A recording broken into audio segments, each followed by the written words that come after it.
let people fill up a little bit. Good evening, everyone. And welcome to the admin webinar portion of Back to School Night.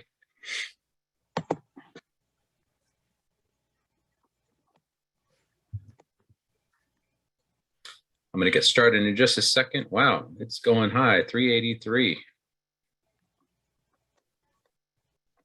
We're filling up the virtual NPR today. So weird. Jesse, you might want to lower your camera a little bit because all I see is your forehead. Okay, thank you. No, I can't see myself, so I don't know what you guys see. A little lower, Oh, even more. Hold on. there we go. Oh God. Better? Worse? A little more. Down? Yeah. How about that? Better? Worse? There you go. There you go. We're good now. There's no reverse view, so I'm like, I don't know how it's looking. Thank you for calling me. The numbers are starting to slow down a little bit. We're at 4:08-ish, so we're going to get started because we're on a time crunch. We have about 25 minutes for this presentation. Anything that we can answer or don't answer before the 25 minutes are up so you can get off to your next class, feel free to email any one of us pertinent to whatever the question may be. Hopefully we can get all through this. So good evening, everybody, and welcome. I'm Mr. Mancia, and this is our admin presentation about Back to School Night, and I'd like to introduce our team here. So I'm Mr. Mancia. This is Mr. Barber, my assistant principal. How's everyone doing? We have our two counselors, Mrs. Straub. Hello. She covers Alpha A through LE, and Miss Graham. Hi, everyone. And she covers LI through Z. All right. LF. I'm sorry, LF through Z. Thank you. Perfect. All right, LF through Z for the LF that we have here. So we're going to jump right into it. And once again, if you don't mind, please use the question and answer function on the webinar so we can answer your questions as they come.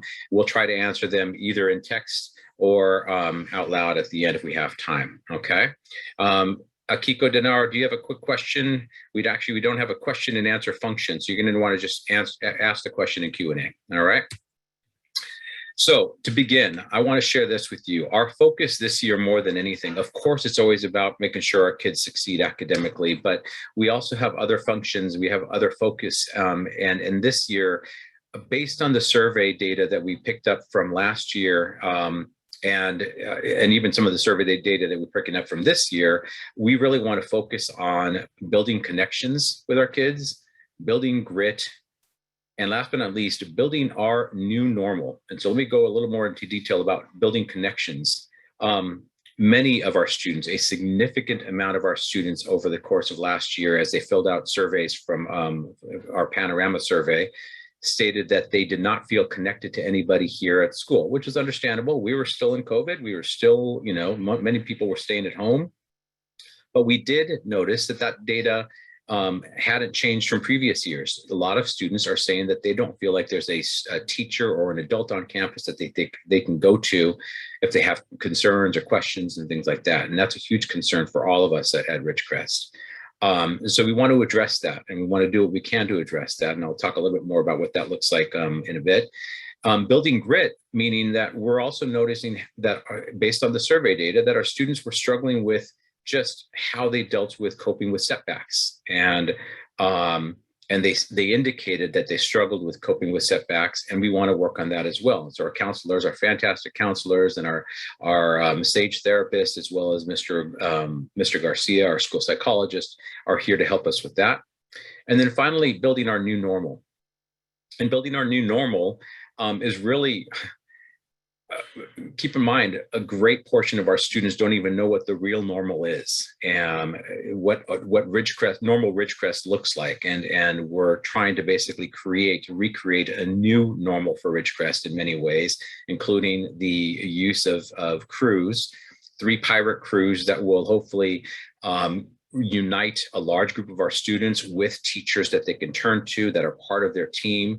And these students will be part of those crews for the entire 3 years that they're here. If they're 6th graders or the remainder of their time that they're here, and they will have a group of teachers, whether it's Mariners, Buccaneers, or Navigators, that there are teachers that are part of those crews that they can turn to, hopefully, and feel like they will use them as mentors as well. And it's not just teachers, it's also staff members. Our secretaries in the office are also part of our crews, our custodian, our campus supervisor, everybody on our campus that is an employee is a part of our crews, so that our students feel like they can go to any of them if they feel like it. So just jumping into other things, let's talk a little bit about strategies for a successful year. Want you guys to consider these points for your kids. And some of these are would seem self-explanatory, pretty obvious, but yet, we want to make sure we review them with all of you, especially if you're, new to middle school, and making sure that you are trying to allow your kid some autonomy. That's the biggest and most important thing for middle school. The opportunity to jump in and make some mistakes and figure out what systems are going to work for them, whether it's systems for organizing their stuff, systems for studying, and even systems for being social, how to navigate the social world of middle school. And I want to remind all of you, we're all back in and feeling like we're back in the swing of things, but keep in mind, our kids were out for a year and a half for some of them, and we're noticing it's been a challenge for them to start figuring out how to navigate the social world at Ridgecrest and middle school in general. So moving on, troubleshooting. Don't try to solve their problems immediately. Ask questions. Allow them to figure out what works, what doesn't work. Allow them to figure out the best solution to their own problems. And then when it comes to, them making mistakes, allow them to learn from those mistakes. Almost all of the mistakes that they're going to make in middle school are not career-ending, horrible mistakes that we can always shift and help them get back on track. Okay. And then finally, if you do need to intervene a little bit more than normal, making sure that you review what that looks like and supporting your kid through that process. Okay. A few other things.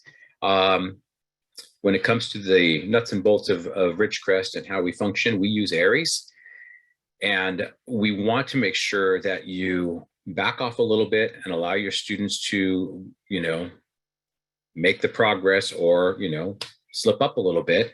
And so we're suggesting every 2 weeks you can check teams. Check RIS and check their grades on RIS.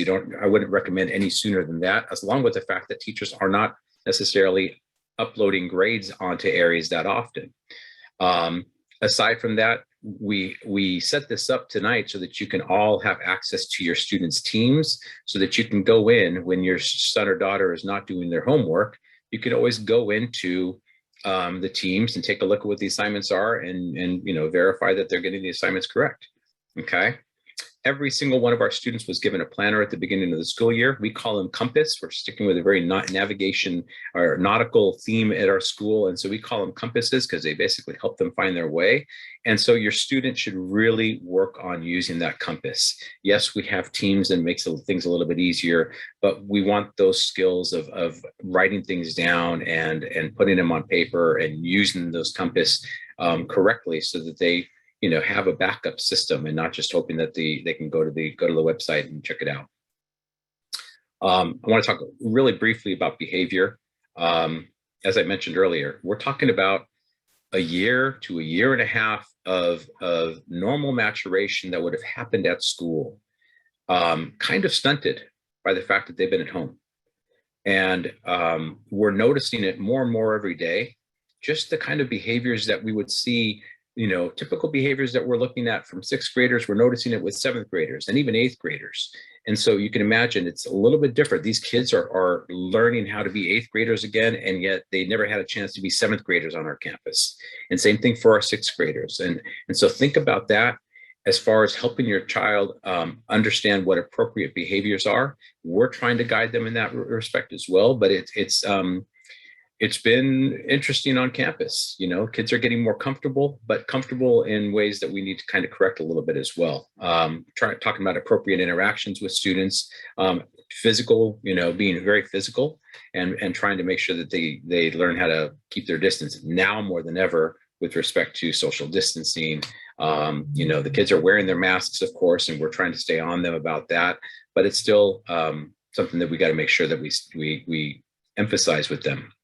And then finally, of course, while we're on campus, yes, personal care and hygiene, really important. Our teachers have been trying to remind our students as they walk into class to use use this hand sanitizer, but students should also be working on that as well, and always having something with them so that they can clean their hands and keep their masks on. We want to make sure that they're safe, and I'll point to the reason behind that right here. You might have heard somebody from the district or several of us say over and over again, the COVID protocols change very frequently. And we've already had a change somewhat for the better for all of our students with respect to the latest COVID protocols. When it comes to a positive case being reported on our campus, several weeks ago, our protocol would have been that all students that have been identified as fully vaccinated would be able to stay, and all students who were not vaccinated, who were within 6 feet of the zero case or the positive case for 15 minutes or longer, would basically have to go home and be quarantined. That has just recently changed, which is great news. So I'm going to go over this real fast with you. If a case is reported on campus at Ridgecrest, the same thing remains for vaccinated students. They do not need to quarantine. Okay. However, we continue to advise them that they should monitor for symptoms, any symptoms, especially under these circumstances, they should really be wary of, and perhaps stay home. As far as unvaccinated students are concerned, they will not need to quarantine if both the case zero or the positive case student and the unvaccinated student were both wearing masks at the time of exposure. So if we identify that this positive case was sitting in this particular desk, and I question the 5 or 6 kids that are sitting within 6 feet of that student, and they all say we were with that student for 15 minutes, but all of us were wearing our masks the entire time, then those students do not have to go in quarantine. However, the one added piece to that is because they are unvaccinated, they will need to get tested either the first day or 2 after they've been notified, and then they will have to be tested again 5 to 6 days after, and show either me or our nurse proof of a negative COVID test. Okay, we want to make sure we stay on them about this. The other piece to this is that they are expected to only participate in school activities. So during this time, they're kind of on a quasi or modified quarantine is what they're calling it. And the modified quarantine is allowing them to be in school, basically academic activities. And then outside of that, they're going home and staying home, okay? When it comes to lunch, because they have to remove their masks, we will have a designated area for them so that they can maintain their 6 feet from each other during that time. And this is for all the students who fall under the case that they were within 6 feet for more than 15 minutes or longer of a positive case. Okay. Another piece of new information is that quarantined students will follow a short-term independent study program. So if a child is quarantined at this point for any reason, perhaps they were in contact with somebody who's positive case and they weren't wearing a mask and they stay home, we will be putting them on an independent study program, a short-term independent study program, and they will access the material through Teams, and the attendance clerk will reach out to them and get them the information that they need. Last point about this is, as always, when you are in doubt, we beg you more than ever, this year more than ever, keep your child home. Even if it's the sniffles, keep them home for a day.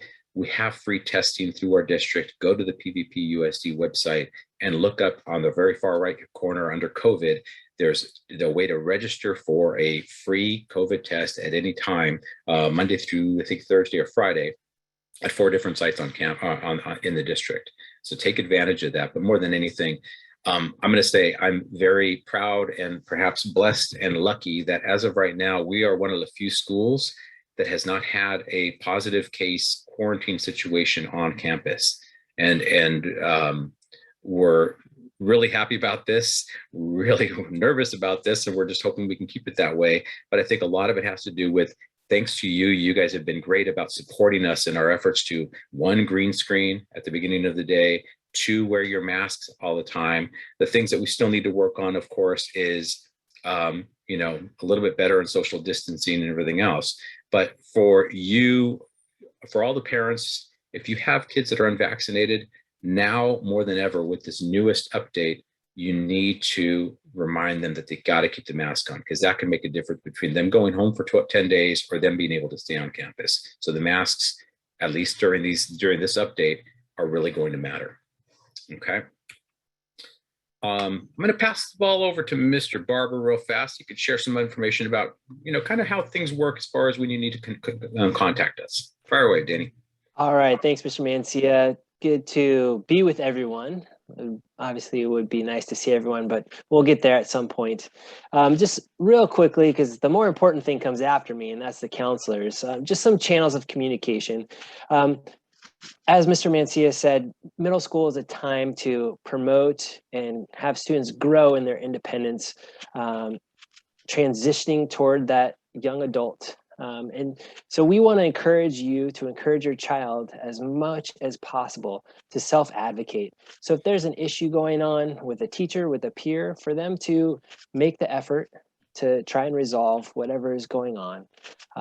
If they still need some support, then sure, jump in, handle it with the teacher first, specifically if it's a classroom issue. We're helpful to have them come to the counselors if it's a peer issue, and we can work through that.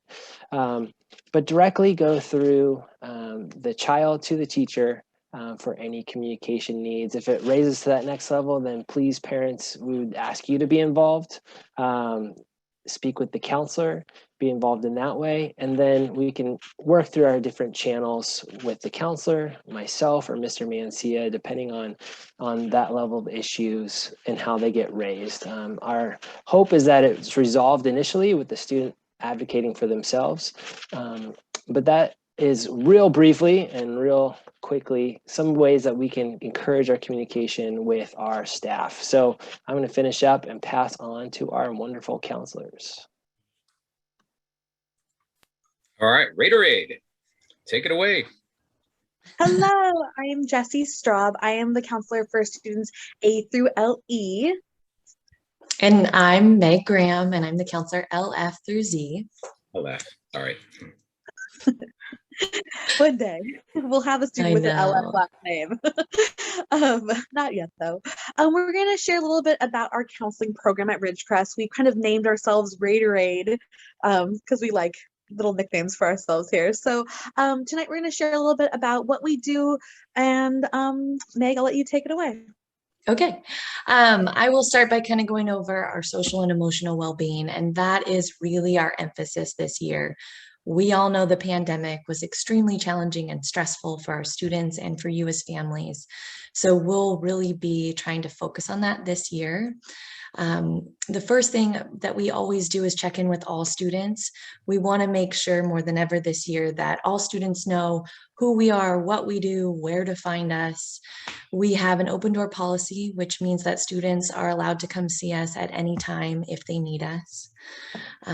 Our social and emotional skill building lessons and support groups will happen as always, with additional interventions for our more at-risk students. But this year we are fortunate enough to have a new social and emotional learning program called Panorama.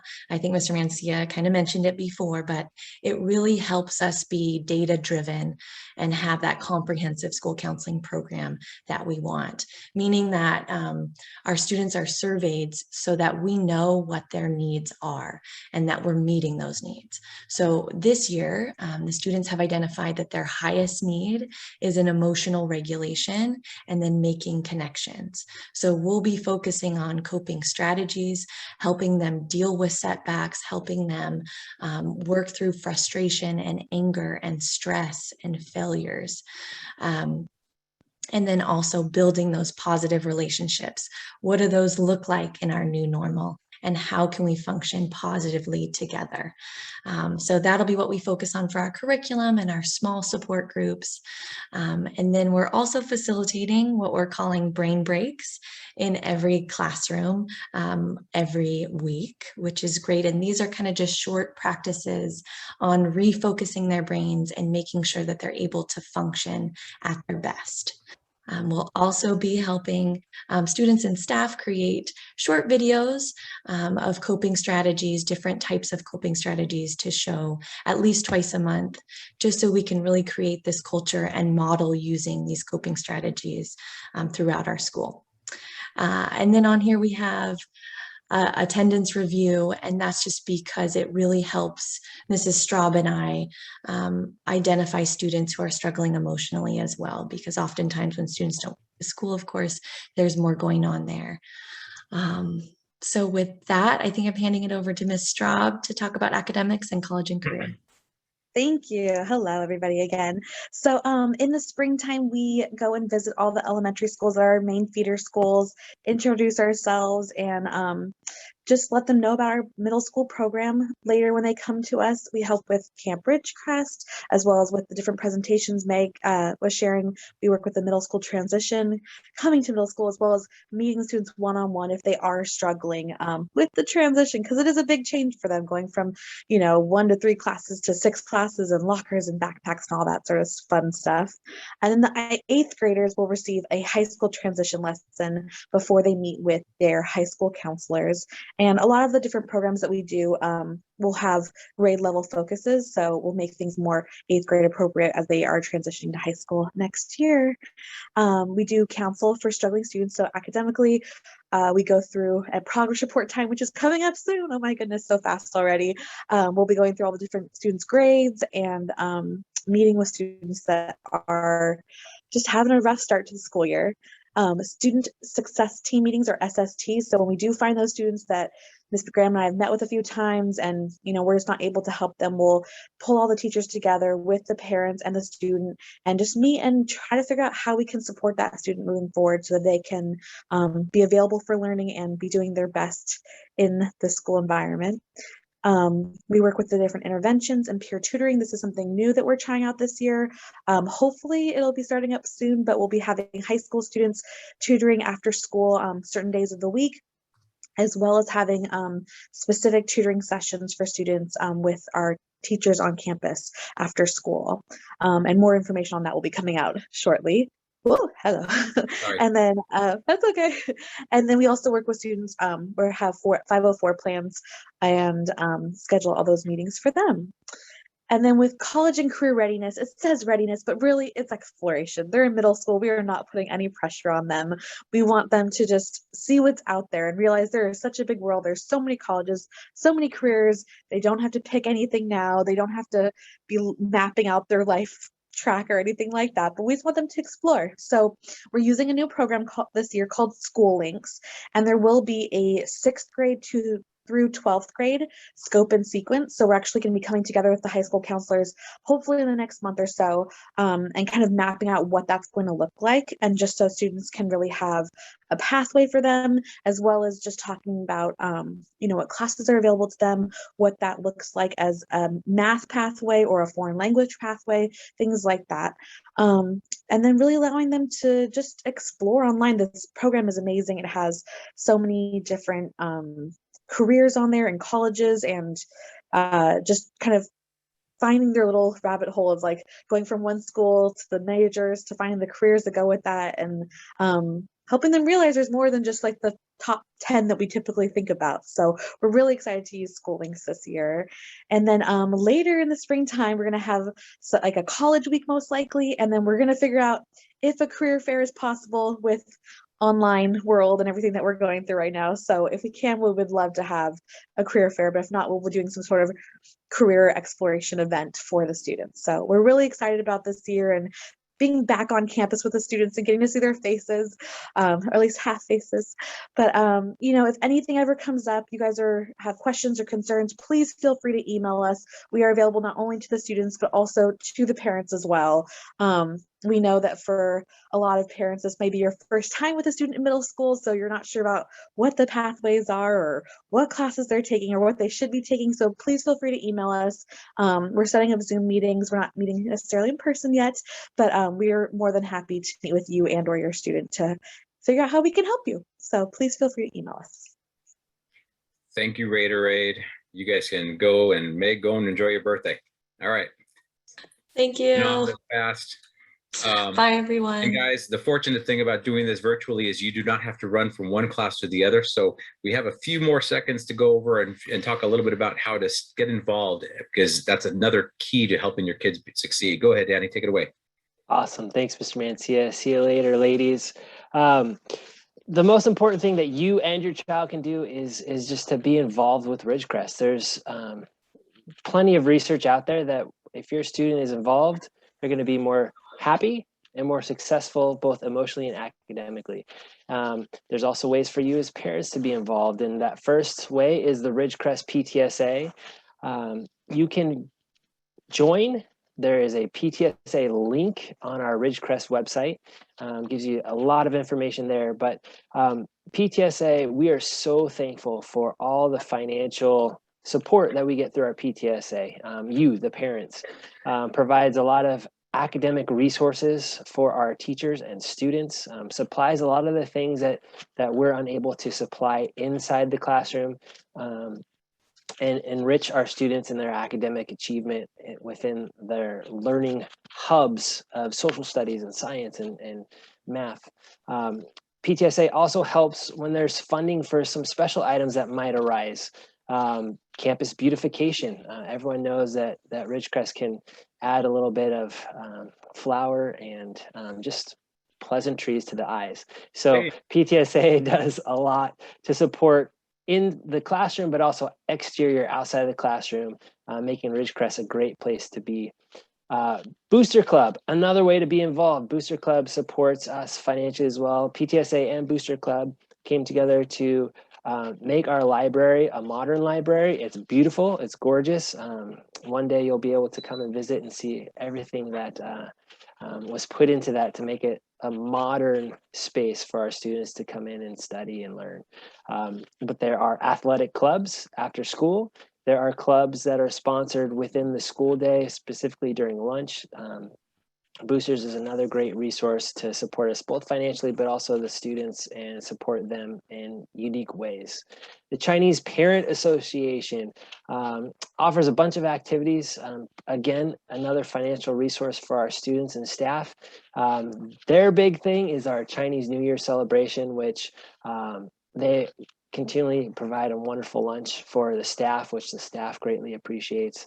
Again, these memberships can be found on our Ridgecrest website under PTSA or Booster Club if it's related to Booster Club. The Japanese Parent Association, another fabulous community of parents that support our students, our school, as well as the Korean Parent Association. Again, without our parents, Ridgecrest students and staff would be lacking so much, and we are so thankful for the opportunity that you provide us to support our kids. And then finally, Peninsula Education Foundation currently supports our counselors, supports our STEM, and provides a lot of resources to our school and district to make education excellent. Best education possible. So that I can have opportunities that would open doors for me and give me an advantage. On my journey, I gained a love for reading.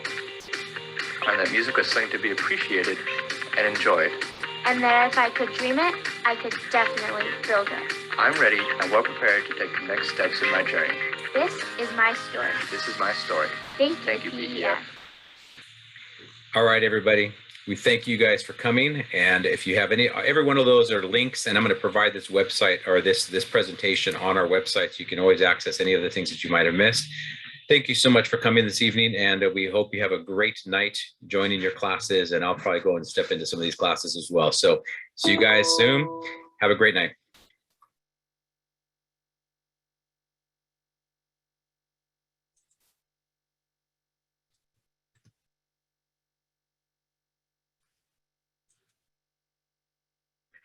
All right, Dan. Thank you, man.